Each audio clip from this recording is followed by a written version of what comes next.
Instituto Tavistock es una de las organizaciones más enigmáticas e influyentes de los últimos 50 años. Camuflado detrás de una entidad no gubernamental sin ánimo de lucro, se encuentra el que posiblemente sea el centro de lavado de cerebros en masa y de ingeniería social más importante de la historia. Una compleja organización que cambiará el paradigma de la sociedad moderna, relacionada con grupos tan enigmáticos como el Club Bilderberg o el de Roma, entre otros. Esta es su historia y la de su influencia en nuestras vidas, influencia que se extiende hasta el presente y que nos obliga a replantearnos el concepto de libertad tal y como lo entendemos. El Instituto Tavistock nace bajo el nombre de Clínica Tavistock en Londres en 1920, cuando Herbert Arthur Russell, duque de Bedford y marqués de Tavistock, decide ceder un edificio en el centro de la ciudad a un grupo de médicos, mayormente psicólogos, como sede donde llevar a cabo sus estudios. En un principio, las funciones de la clínica dependían del Departamento de Guerra Psicológica del Ejército Británico y centraban sus investigaciones en la evaluación del efecto traumático de los bombardeos sobre los veteranos de guerra británicos de la Primera Guerra Mundial, intentando encontrar el punto en el que el soldado se quiebra psicológicamente. Sin embargo, muchos datos apuntan a que los experimentos realizados en Tavistock iban mucho más allá, llegando a ser incluso el origen de los bombardeos masivos a civiles llevados a cabo por Roosevelt y Churchill como experimento clínico de terror de masas. La idea era observar a los civiles como si fueran conejillos de indias, reaccionar bajo condiciones controladas de laboratorio ante una situación de estrés extremo, con el objetivo de comprobar dónde se rompe la resistencia del individuo y encontrar el punto en el que éste quedaría incapacitado para oponerse al nuevo orden mundial. En 1947, la clínica Tavistock se convertiría en el Tavistock Institute of Human Relations gracias a la inversión privada de la Fundación Rockefeller. Así, Tavistock dejó de depender de un departamento estatal para convertirse en una organización autofinanciada que respondía ante la familia Rockefeller. A Tavistock le seguirían otros centros como el ISR, el Cornell ILR y otros cientos de institutos de trabajo que empezaron a surgir repartidos por todo el mundo y que se basaban en sus mismas directrices. De entre todos los que surgen en esta época, sobresalen en Estados Unidos dos: el OSS, ahora conocido como CIA, y la Clínica Psicológica de Harvard, que bajo la supervisión de Carl Lewin fue la responsable directa de la campaña de propaganda que cambiaría la opinión del pueblo americano contra Alemania, involucrándolo definitivamente en la Segunda Guerra Mundial. Poco a poco, Tavistock iba ampliando su red de acción. En menos de una década, Rockefeller ya había creado una red de institutos de trabajo, incluido el Departamento de Trabajo, que le servían para controlar tanto física como psicológicamente el movimiento obrero de Estados Unidos. En estos institutos se desarrollaban técnicas que permitían desbaratar huelgas, introducir vigilantes y dirigir ataques. Se iba consiguiendo, por tanto, el primer objetivo: controlar a la población para alcanzar los cambios necesarios que permitieran a Estados Unidos ocupar el lugar de Gran Bretaña después de la guerra como primera potencia. Una vez se consiguiera esto, el siguiente objetivo era sin duda construir el nuevo orden mundial, conformado por una población obediente gobernada por una minoría controladora. Se desarrollaron manuales como el Behavioral Theory of Labor Negotiations, escrito por McKersey y Walton para la Cornell School of Industrial Relations, que indicaban cómo proceder paso a paso en las negociaciones con los sindicatos. En ellos se estudiaban perfiles de líderes sindicales para tener una posición de ventaja incluso antes de que hubiera huelgas. Se aplicaban las teorías de Sigmund Freud, que consistían en atacar al subconsciente para, por ejemplo, aumentar la productividad de la mano de obra a través de la destrucción automotivada del yo. Es decir, crear auténticos zombies satisfechos con subsistir al borde del hambre, cuyas condiciones laborales y sueldo descendían progresivamente sin que el trabajador pensara siquiera en quejarse. Mientras tanto, en Tavistock se seguían desarrollando técnicas de control de masas y de lavado de cerebro que se enseñaban a futuros dirigentes mundiales para ser aplicadas desde puestos de enorme influencia internacional. Este era, por ejemplo, el caso de Henry Kissinger, un refugiado alemán que había sido estudiante de Sir John Rawlins Rees, director de Tavistock, y cuya meteórica escalada al poder hubiera sido de otra manera inexplicable. Kissinger es además miembro fijo del Club Bilderberg. Otro claro ejemplo lo tendríamos en la figura de Jimmy Carter, que fue seleccionado como presidente de los Estados Unidos por el psicólogo del Instituto Tavistock, el Dr. Peter Bourne, únicamente porque Carter había realizado un programa intensivo de lavado de cerebro en Annapolis. El Instituto Tavistock ha desarrollado tal poder en Estados Unidos que nadie llega a sobresalir en ningún campo sin haber sido formado en ciencia comportamental en Tavistock o en alguna de sus filiales. Su papel en la creación del nuevo orden mundial es fundamental. Sir John Rollins Rees, director del instituto y primer presidente de la Federación Mundial de la Salud Mental, dijo: «Debemos conseguir que nuestro punto de vista impregne cada aspecto educativo en la vida de la nación. Tanto la vida pública como la política y la industria deben estar bajo nuestra esfera de influencia, permitiéndonos así convertirnos secretamente en la quinta columna». Bajo la supervisión de Lewin, el Instituto Tavistock fue pionero en investigaciones en las que se utilizaba el trauma para desprogramar al individuo, para posteriormente volver a programarlo de acuerdo con los deseos del controlador. Todos estos estudios buscan promover la uniformidad y evitar la individualidad, que es uno de los grandes obstáculos en el camino hacia el nuevo orden mundial. Se busca convertir a la población en un público que sea predecible y que esté condicionado a hacer lo que se le diga, sin hacer preguntas o, lo que es lo mismo, eliminar la fuerza psicológica del sujeto y dejarlo incapacitado para oponerse a los dictadores del nuevo orden mundial. Para lograrlo, Tavistock trabaja en el estudio de técnicas de lavado de cerebro en masa desde varios frentes. Dos de ellos son el rock and roll y las drogas.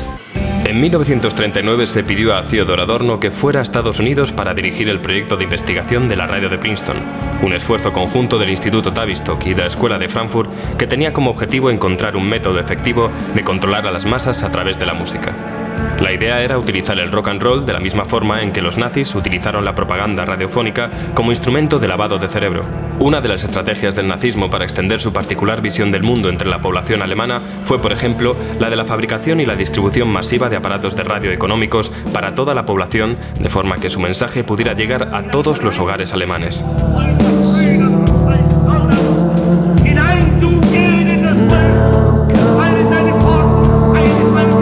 Casi simultáneamente, la firma farmacológica suiza Sandoz AG desarrollaba la dietilamida de ácido lisérgico, o LSD, que inspiró la creación en 1953 del programa conocido como MK Ultra por parte de la CIA.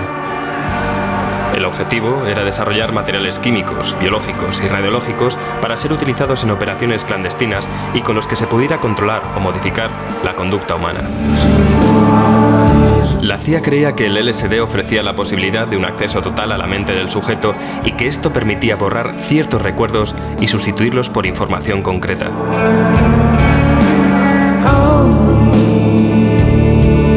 En los primeros ensayos se administró LSD a los funcionarios de la propia CIA con el objetivo de estudiar sus reacciones como si fueran ratas de laboratorio, lo cual desembocó en varias muertes y que el gobierno estadounidense tuviera que pagar millones en perjuicios a las familias de las víctimas. A pesar de ello, los culpables nunca fueron procesados y todos los archivos del programa de pruebas con drogas de la CIA fueron destruidos por orden del director del MK Ultra.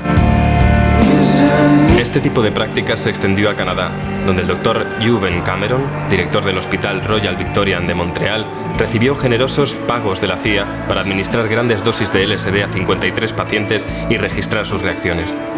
Los pacientes fueron drogados y se les mantuvo dormidos durante semanas para después recibir severos tratamientos de electroshock.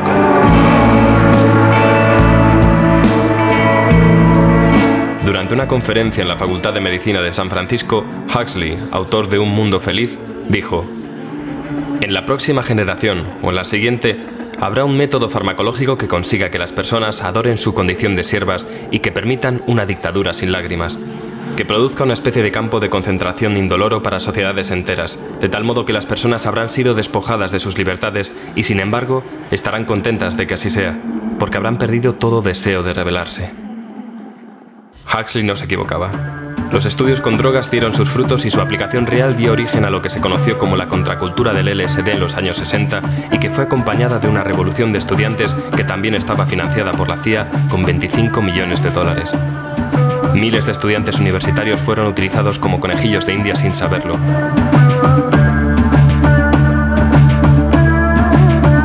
Jim Keith, veterano periodista de investigación, escribió: Existe un memorándum interno del FBI, que data de 1968, donde se menciona que se empleó al grupo de rock The Grateful Dead y a otras bandas defensoras del uso del LSD para canalizar las protestas y la rebeldía de la juventud hacia direcciones más benignas e inofensivas, desviando a muchos jóvenes hacia las drogas y el misticismo en vez de hacia la política.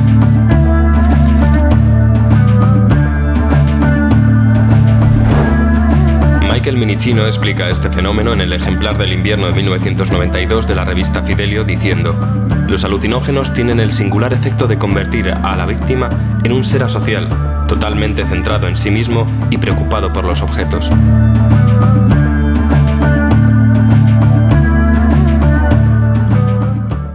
Toda aquella cultura del amor libre y las sandalias que parecía tan revolucionaria y rompedora era en realidad algo premeditado, resultado de años de experimentación que había sido ensayada por la Escuela de Frankfurt antes de 1920 en experimentos sociales como el de la Comuna Ascona. Incluso la frase de Tom Hayden, jamás hay que fiarse de alguien que tenga más de 30 años, que se hizo tan popular entre los defensores del Flower Power y la cultura hippie, no era más que una nueva versión de la pronunciada por Rupert Brooke en 1905. No merece la pena hablar con nadie que tenga más de 30 años. Fue una época oscurecida por la guerra de Vietnam y caracterizada por un descontento general. Se utilizó la guerra como telón de fondo para crear el movimiento antibélico y todo esto generó un desánimo y un abatimiento moral que condujo a la juventud estadounidense a depender de las drogas. Es decir, la desilusión provocada por la guerra convirtió a quienes protestaban en presas fáciles para aquellos que proponían manipularlos a través de la cultura del LSD.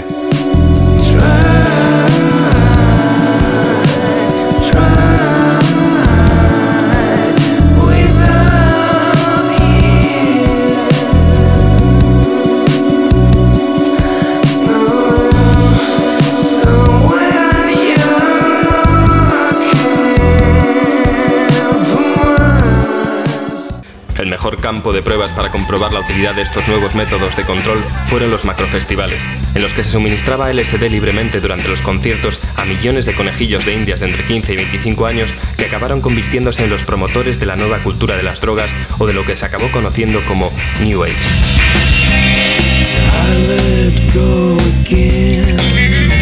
El primero de estos festivales se celebró en 1967 bajo el nombre del Festival Anual e Internacional de Pop de Monterrey y reunió a más de 200.000 jóvenes en el Parque de Atracciones del Condado de Monterrey, en el norte de California, durante 3 días. Fue el ensayo general antes de Woodstock, que se celebraría 2 años después.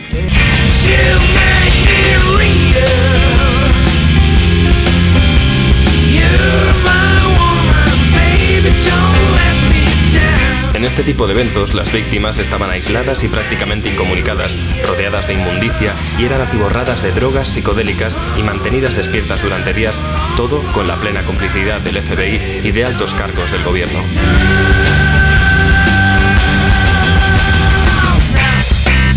El 17 de agosto, el New York Times publicó lo siguiente: esta noche un empleado del festival ha hecho una advertencia sobre el ácido mal fabricado que se estaba distribuyendo. Ha dicho: now, people have been saying that some of the acid is poison. It's not poison. It's just bad acid. It's manufactured poorly.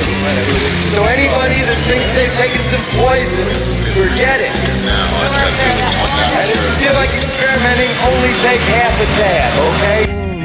Aquel consejo de tomar solo media tableta, que recibieron casi medio millón de personas, lo dio nada menos que Wavy Gravy, un agente de MK Ultra. Las drogas, el sexo, el rock and roll, las manifestaciones masivas que había por todo el país, los hippies, las comunas, los entusiastas de la marihuana, la presidencia de Nixon, la guerra de Vietnam. Todo estaba desgarrando el tejido de la sociedad estadounidense. El mundo antiguo y el nuevo colisionaban frontalmente sin que los hijos de las flores supieran que todo formaba parte de un plan secreto, social y oculto, diseñado por algunas de las mentes más diabólicas del mundo.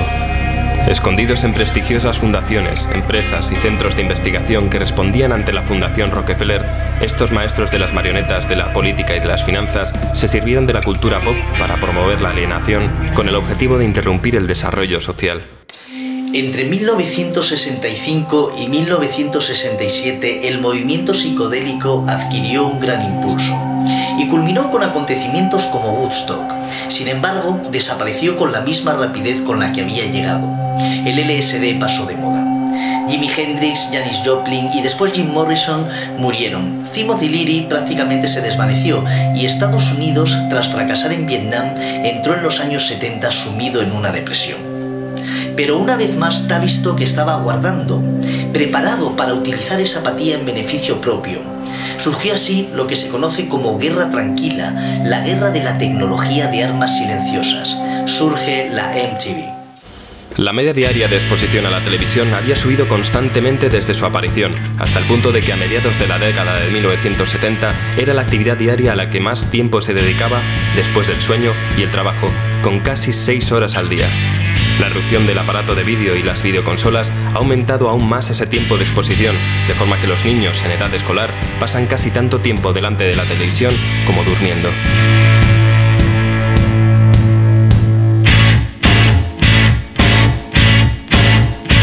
MTV, un canal televisivo de música pop y videoclips, fue creada por Robert Pittman para el público adolescente el 1 de agosto de 1981. Hoy forma parte del imperio Viacom, conocido como CBS Corporation, cuyo presidente y director general, Summer Redstone, forma parte del Club Bilderberg y es miembro del CFR. El modelo que seguía la cadena coincidía con un estudio realizado por Tavistock, según el cual 4 minutos era lo máximo a lo que un sujeto involuntario era susceptible de recibir los mensajes contenidos en un programa. 4 minutos, o lo que es lo mismo, la duración media de un vídeo musical. Durante el proceso, el espectador sufre un agresivo pero invisible lavado de cerebro durante el cual tiene la ilusión de que conserva la capacidad de elegir, al igual que un drogadicto cree que controla su adicción cuando en realidad es la adicción la que le controla a él. Tavistock realizó varios estudios que demostraban que el ser humano establece asociaciones subconscientes con una canción durante la infancia, de forma que esas asociaciones permanecen latentes y transcurrido un tiempo, ese sujeto es capaz de revivir esos recuerdos y situaciones al volver a escuchar esa canción. Ese recuerdo despertado crearía un estado anímico infantil y retrotraería a la persona a aquella época de su vida en la que habría experimentado esa misma sensación.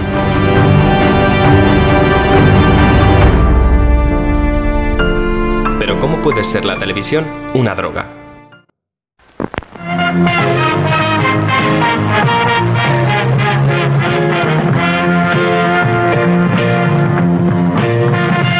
Cuando vemos la televisión, el hemisferio derecho del cerebro parece activarse en una proporción mucho mayor que el izquierdo. El cruce del hemisferio izquierdo al derecho libera un torrente de betaendorfinas y encefalinas, sustancias clasificadas como endorfinas.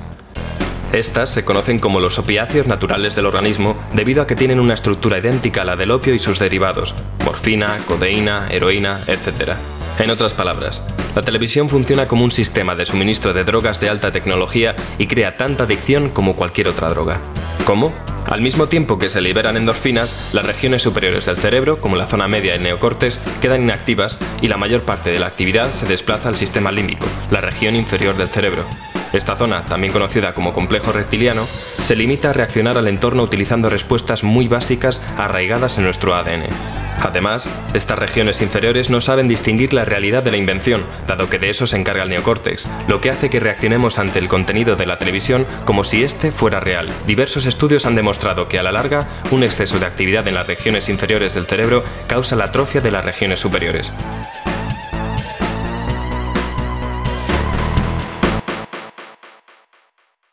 Frederick Emery, uno de los científicos sociales más importantes de su generación y miembro de Tavistock, expuso: la televisión consiste en una señal constante de 50 fotogramas por segundo, cuyo efecto puede definirse en cierta forma como el equivalente tecnológico de un hipnotizador.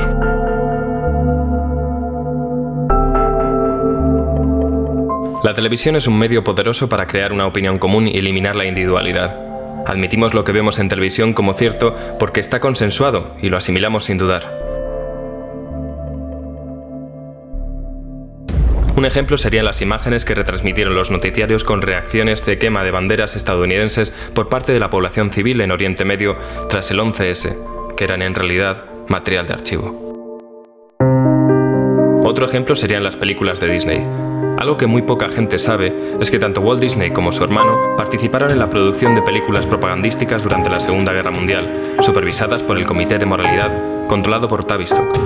En palabras del propio Disney, si todo el mundo pensara y actuara como los niños, nunca tendríamos problemas. Lo malo es que hasta los niños tienen que hacerse mayores.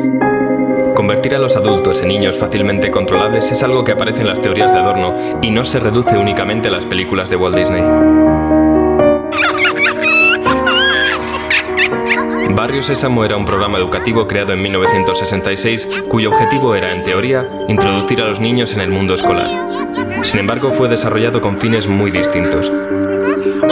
Malcolm Gladwell, uno de los representantes de Tavistock, confesaba: Barrio Sésamo se creó en torno a una novedosa idea, la de que si logramos captar la atención de los niños, podremos educarlos.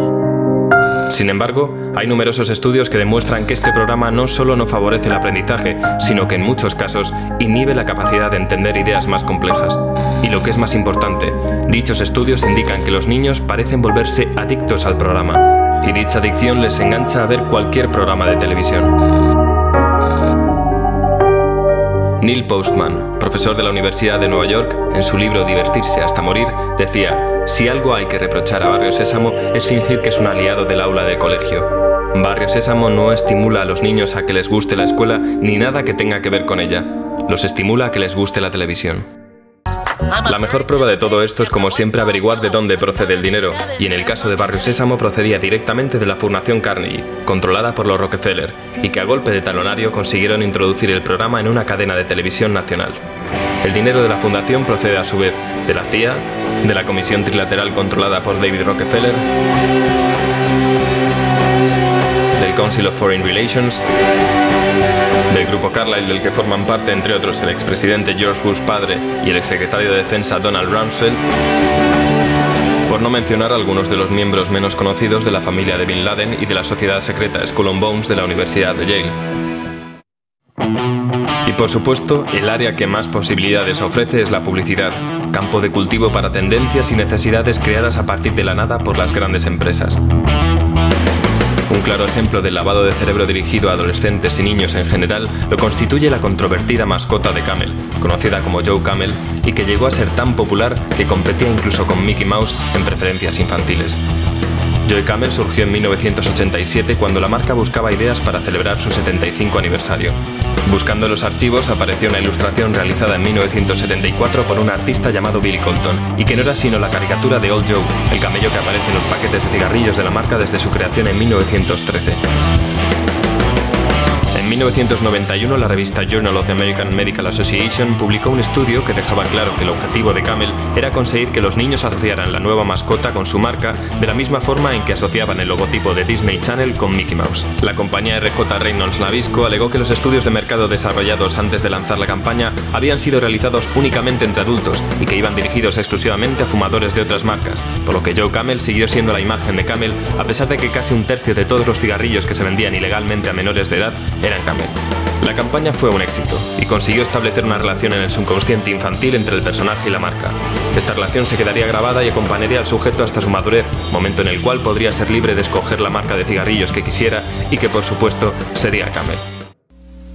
We at RJ Reynolds understand that children can be negatively influenced by cigarette advertising, which is why our company has agreed to no longer use the Joe Camel image in our tobacco campaigns. But does that mean children have to stop loving Joe Camel? Not at all. Kids, Joe Camel is off cigarettes and is back with his very own cartoon show. So please enjoy Joe Camel's new tobacco-free cartoon. A mediados de 1997, Camel decidió poner fin a la campaña voluntariamente, aunque es probable que la presión ejercida por el Congreso, diversos grupos de interés público y varios juicios pendientes tuvieran algo que ver. A todo este entramado de los mass media hay que sumar a grandes publicaciones como el Times y el Post, que son en realidad empresas del Bilderberg y el CFR. En ellas se marcan los temas y fijan los límites de lo políticamente correcto, lo que ha sido de gran ayuda a la hora de crear un clima de inestabilidad y preocupación global totalmente propicio para los planes del nuevo orden mundial. En Tavistock desarrollaron una teoría acerca de la turbulencia social, según la cual se puede ablandar a una población utilizando fenómenos en masa como cortes en el suministro de energía, hundimientos económicos y financieros o ataques terroristas. Según sus propias palabras, si las impresiones iban muy seguidas unas de otras y se administraban cada vez con mayor intensidad, era posible inducir a la sociedad entera a un estado de psicosis colectiva.